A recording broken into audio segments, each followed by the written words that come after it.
ഇടുക്കി കുമളിയിൽ ചൂരക്കുളം എസ്റ്റേറ്റിലെ തോട്ടഭൂമി ക്രമവിരുദ്ധമായി വാങ്ങിയ കുമളി ഗ്രാമപഞ്ചായത്തിന് തിരിച്ചടി. തുക പാഴ്ചെലവായി ഉപയോഗിച്ച പഞ്ചായത്തിലെ 20 മെമ്പർമാരിൽ നിന്നും ആ സമയത്തെ സെക്രട്ടറിയിൽ നിന്നും ഈടാക്കണമെന്ന് സംസ്ഥാന ധനകാര്യ ഓഡിറ്റ് വിഭാഗം നിർദ്ദേശിച്ചു.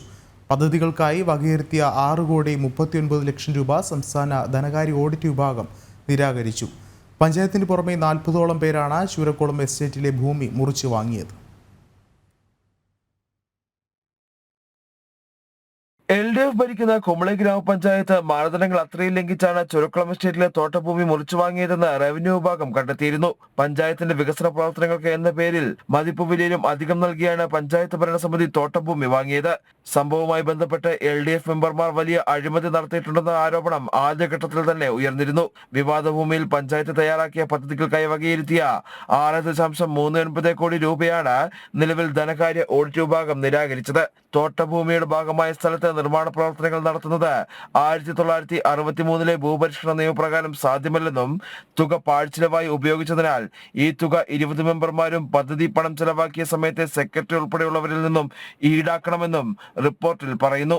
സംസ്ഥാന സർക്കാരിന് 6,35,00,000 രൂപയുടെ നഷ്ടമുണ്ടായിട്ടുണ്ടെന്നും ഈ നഷ്ടം 20 മെമ്പർമാരിൽ നിന്നും അന്ന് ഉണ്ടായിരുന്ന സെക്രട്ടറിയിൽ നിന്നും ഈടാക്കണമെന്നാണ് റിപ്പോർട്ടിൽ പറയുന്നത്.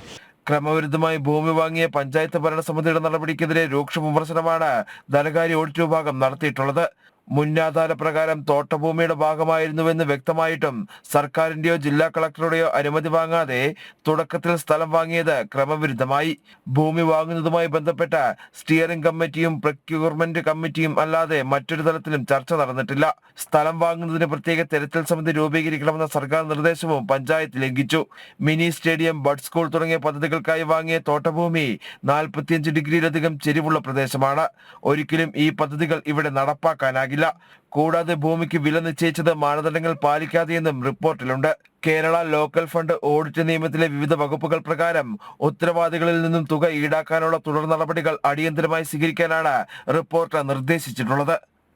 ജനം, ഇടുക്കി.